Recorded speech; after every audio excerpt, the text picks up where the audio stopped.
Olá, seja muito bem-vindo a mais uma aula do nosso programa Sanitate. Na última aula, vimos um pouco sobre a codependência e o fato de que muitas mulheres acabam não reconhecendo, não querendo reconhecer que o seu marido, né, tem um vício, é adito. Eu sempre vou falar mulheres porque, na maioria dos casos, né, o contrário acontece, mas é muito raro. E o que acontece? Isso é um lado, né, um lado da coisa. Mas nós temos o outro lado, ou seja, quando a mulher, ela ou o cônjuge descobre que o outro é viciado, é adito, e numa tentativa de ajudar, acaba atrapalhando e alimentando mais o vício. Então é isso que nós veremos nessa aula. Então já deixe seu like, compartilhe, comente o que está achando das aulas, dê sugestões. Bem, vamos lá. Então o que acontece? Muitas mulheres, quando elas descobrem que o cônjuge está viciado, elas meio que fazem disso uma obsessão. Existe um renomado psicólogo e pesquisador no campo da adição sexual, principalmente no campo da homossexualidade, ele se chama Patrick Carnes, e ele descreve algumas características dessa coadição, né? Dessa codependência, no seu livro Out of Shadows. Então, a primeira característica que ele descreve é a seguinte: é a obsessão com a conduta do adicto, ou seja,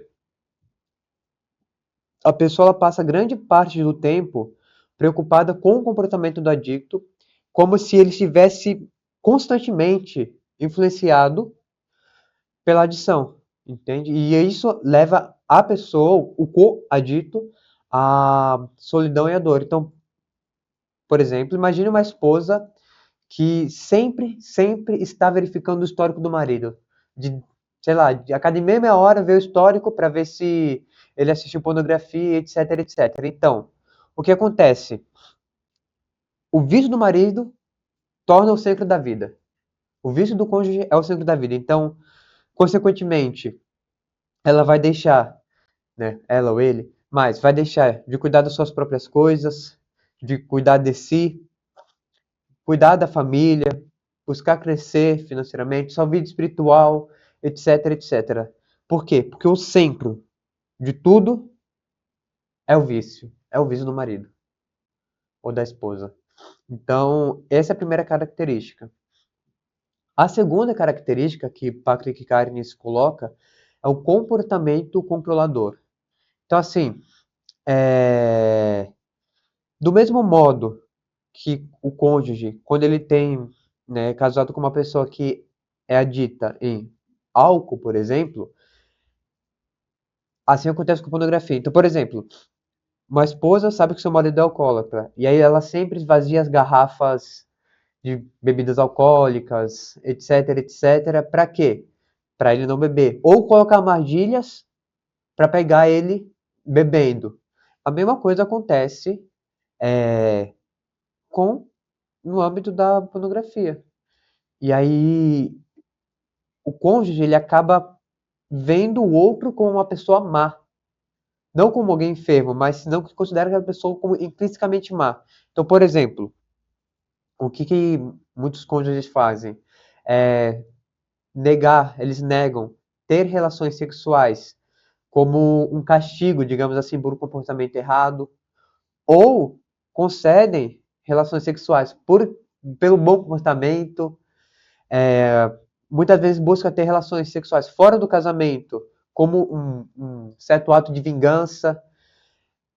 Enfim, vários atos que vão tentando controlar o cônjuge, o adicto. E uma terceira característica que Patrick Carnes coloca é que ele sempre mantém segredo. Ou seja, o adicto e o coadito, eles acreditam que pela própria força deles, eles conseguem sair do vício e eles acabam se isolando dos outros e não pedindo ajuda, né? Não indo, sei lá, em programas de recuperação, buscando psicoterapia e etc. Então, essas são as três principais características que Patrick Carnes coloca.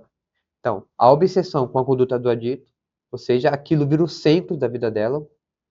O comportamento controlador, numa tentativa de fazer ele parar, e essa manutenção do segredo, ou seja, não deixar isso daí entre família e não passar para ninguém. E quais são as consequências dessa condição? Ou seja, quando a pessoa ela sabe que tem e toma esses comportamentos, toma essas características. Primeira coisa, nós temos uma vida espiritual negligenciada. Por quê? Porque de tanto colocar, ter essa obsessão pelo vício do cônjuge, acaba negligenciando a vida espiritual, acaba tendo menos momentos de orações, entra no segundo plano.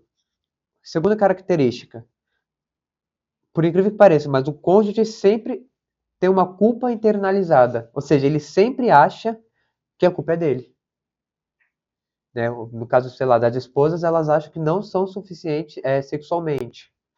Então, ou que não é atraente. Enfim, então, uma segunda característica, o coadito acha que a culpa é dele por causa do vício do cônjuge. Terceira característica, isolamento social. Terceira consequência, perdão. Quarta consequência, uma negligência própria, má alimentação, insônia, e, enfim, a vida que passa a girar em torno do marido. Eu conheço muitos relatos assim de mulheres que entraram em depressão por causa do vício do marido, porque justamente tomou esses comportamentos de coadição. E aí entraram em depressão, é, já tentaram cometer suicídio, pensam em suicídio, tem crises de ansiedade, né, generalizadas, né? Tudo isso por causa do vício do marido e porque elas acabam tomando esse comportamento de coadito e vai afetando elas. Né? Outro problema, estresse e problemas de saúde mental, como eu acabei de falar, e também problemas financeiros, né? Então, assim, tendo isso em vista, eu, nessa aula eu vou passar algumas dicas para pessoas que têm um cônjuge numa adição sexual. Como agir? Na verdade, assim, principalmente para as mulheres, porque o contrário acontece muito pouco, assim, né? Mas nós já vimos que essa coadição faz com que, né, o cônjuge esteja numa obsessão e que ele sempre culpa a si mesmo. Então, a primeira coisa que você tem que ter em conta é que o adito ele é responsável pelos seus atos. Então, assim, se o seu marido está preso num vício, numa adição, a culpa não é sua. Ele é livre para fazer escolhas deles, como nós vimos. A vontade ela não se inclina necessariamente para nenhum bem. E a pessoa é livre para fazer suas escolhas, ela tem essa liberdade. Então, a culpa não é sua. Ainda mais porque não se tem como se comparar com o que eles veem em vídeos, porque aquilo não é real. Tem uma subprodução por trás.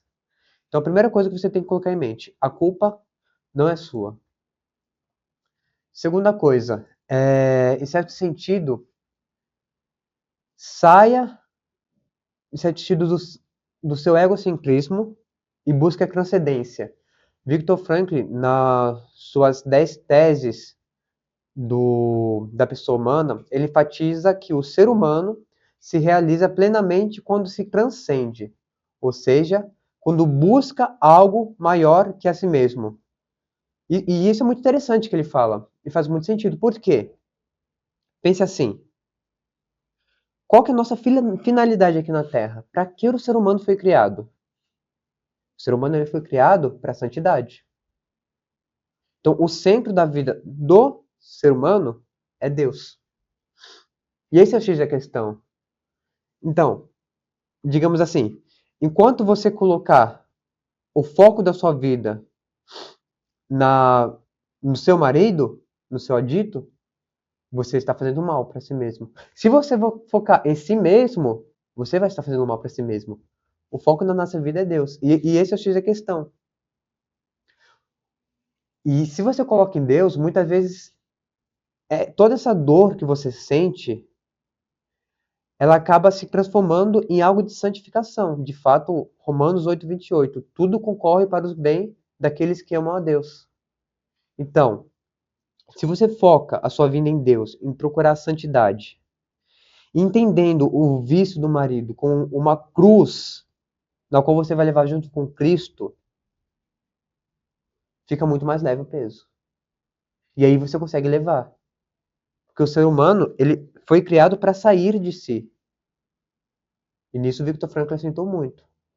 Então, coloque Deus no centro da sua vida. Isso vai iluminar muitas coisas. Então, já vimos que reconhecer que a responsabilidade do vício é do seu cônjuge, do seu marido. Temos que sair de nós mesmos e buscar a transcendência, buscar a Deus. E também um terceiro cuidado é o cuidado com a autoestima também, né? Então, que é uma das consequências da coadição. A pessoa acaba negligenciando na sua autoestima. Então, no caso das mulheres, por exemplo, frequentar academia, maquiagem, cuidar da pele, todo esse tipo de coisa.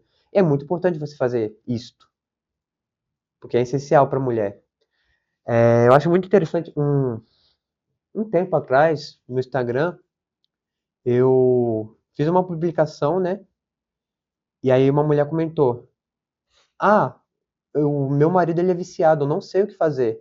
Não, já não aguento mais, me dê algumas dicas. Eu fui falando tudo isso, e, e ela falou que iluminou muito a vida dela. E ela comentou que ela sempre busca ir na academia, ter esses autocuidados, e que muitas vezes por causa disso é que ela ainda tem forças para continuar junto com o marido na luta contra esse vício. Então isso daí é muito importante também. Uma quarta dica que eu dou é isso, buscar ser companheiro. Buscar ser companheiro. Por quê? O que acontece? O coadito ele tende a ver, como eu já falei, o outro como uma pessoa má, e que te faz mal. Isso acaba com o casamento. Por quê? Ele errou? Sim, ele errou, mas ele também é uma pessoa enferma. Lembra que uma das consequências do vício é a perda da liberdade, em certo sentido, em certo grau. Então, você tem que entender que o seu marido, o seu cônjuge, é uma pessoa enferma. E essa é a questão. Em vez de você se voltar contra ele, buscando controlá-lo, buscando pegá-lo no flagra, você tem que estar junto dele para vencer esse vício. E aí está o pulo do gato. Então, como eu falei, a mulher tem que resgatar toda a sua feminilidade, dando atenção para ele, buscando validar, não deixar se levar pela rotina do trabalho, pela rotina dos filhos. Os dois têm momento a sós, momento de casal. Por quê? Porque tudo isso fortalece um vínculo e ajuda o marido a sair do vício. É muito difícil? É. Por quê? Porque muitas vezes, e eu vejo isso na prática, as mulheres já estão profundamente, mas profundamente feridas. E aí já não tem mais paciência, já não consegue. É difícil? É, mas esse é o melhor ato a se tomar. Não é uma realidade fácil, mas esse é o caminho. Então, assim, pensa assim, imagina a cena. Pô, o homem, tem esse vício e tudo, e aí, sei lá, ele faz alguma coisa e a mulher não valida, por exemplo. Ou ele chega cansado do trabalho e a mulher não dá atenção. E aí vai estressando ele, vai estressando ele. Aí, consequentemente, naturalmente ele vai pro vício. Não estou justificando, ele está errado. Mas você entende que isso é uma propulsão, é uma ocasião para ele ter uma nova queda? Então isso é muito importante. O casal ele tem que buscar ser companheiros, não podem estar um contra o outro, mas eles têm que se unir para vencer o mal comum, que é o vício. É difícil, mas esse é o caminho. E por último, se manter firme na dor. É inegável que é uma realidade extremamente dolorosa. Dói muito. E ainda mais porque pode ser percebida e de fato é, em certo sentido, uma traição. Mas é crucial não se deixar vencer pelo sofrimento. E nisso entra Viktor Frankl de novo, né? Ele pega a frase de um filósofo: nós conseguimos suportar qualquer como se nós temos um porquê. Então, assim, você já sabe que você tem que sair de si mesmo e buscar a Deus. Você já sabe que a sua vocação é amar o seu cônjuge. E aí você tem que pensar, poxa, é a cruz que Deus me deu e eu vou levar. Eu vou levar até o fim. Vou levar até o fim. Conheço o caso de uma mãe, de um padre, né, que o marido, ela tinha muito problema com o marido, não no âmbito da pornografia, mas ele bebia muito, ele batia, era agressivo, e todo mundo falava, não, separa dele, por que você está fazendo junto com ele? Não, separa não junto com ninguém, por que você está morando com ele, etc, etc. Ele sempre falava, eu vou levar a minha cruz até o fim, eu vou levar a minha cruz até o fim, eu vou levar a minha cruz até o fim. Aí até que ele acabou morrendo, e ela no velório só virou e falou, eu levei a minha cruz até o fim, eu fui fiel. Então pense nisso, não se deixe levar pela dor. Você tem um porquê. Você é casado com seu marido, ele te ama, você, o matrimônio é um meio para você chegar a Deus, que é o seu fim. Então considere isso e mantenha-se firme na dor. Então são essas as 5 ações práticas que eu recomendo. Então, revisando, reconhecer a responsabilidade, ou seja, a culpa não é sua, a culpa é dele. Sair do egocentrismo e buscar a transcendência. Terceiro, ter um certo cuidado com a autoestima.